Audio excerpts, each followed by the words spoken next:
दोस्तों, ठग शब्द सुनकर हमारे दिमाग में चोर, लुटेरे, डकैत और खून करने वाले लोग के जैसी छवियां उभर कर हमारी नजरों के सामने आ जाती है।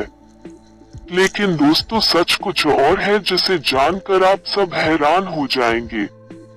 आइए आज थग्स ऑफ हिंदुस्तान हिस्ट्री के माध्यम से हम जानने की कोशिश करते हैं कि आखिर ठग्स ऑफ हिंदुस्तान कौन थे, क्यों इनको लुटेरा, डकैत, खून करने वाला इत्यादि कहा जाता है।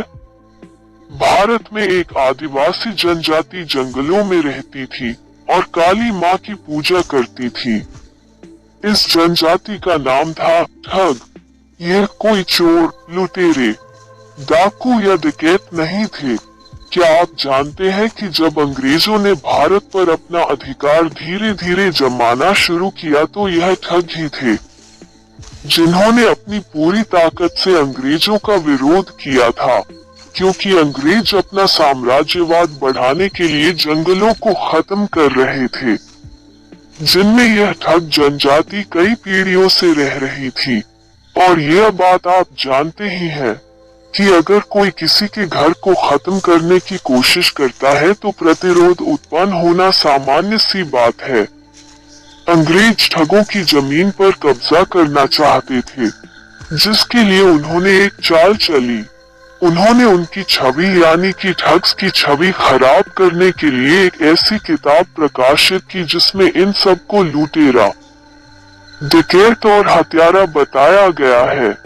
यानी अंग्रेजों ने साहित्य के द्वारा यानी कि किताबों के माध्यम से ठगों की बुरी छवि दुनिया को बताने की कोशिश की थी।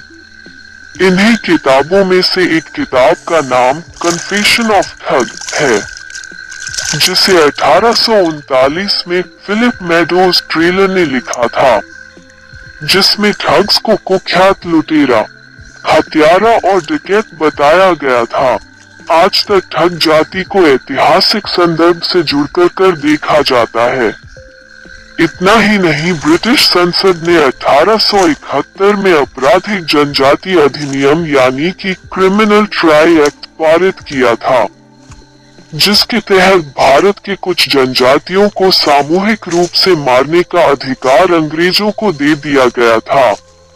इन जनजातियों को आपराधिक घोषित करते हुए इनके प्रत्येक सदस्य को यहाँ तक कि नवजात शिशु को भी अपराधी के रूप में घोषित किया गया था।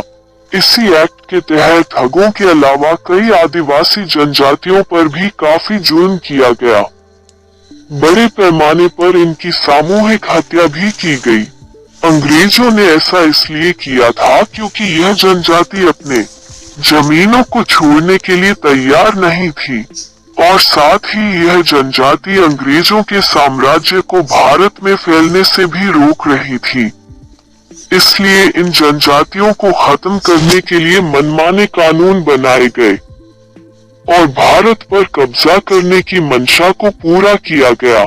अपने चाल को पूरा करने के लिए अंग्रेजों ने बहुत सारे विश्वविद्यालय को फंड दिया ताकि वो कुछ ऐसी किताबों को लिख सके जिनमें ठगों की गलत छवि को प्रकट किया जा सके।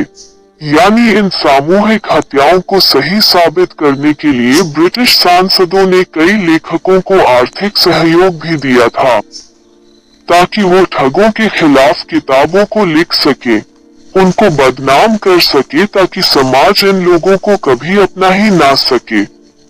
इसी कारण आज ठगों की छवि दुनिया के सामने गलत बन चुकी है।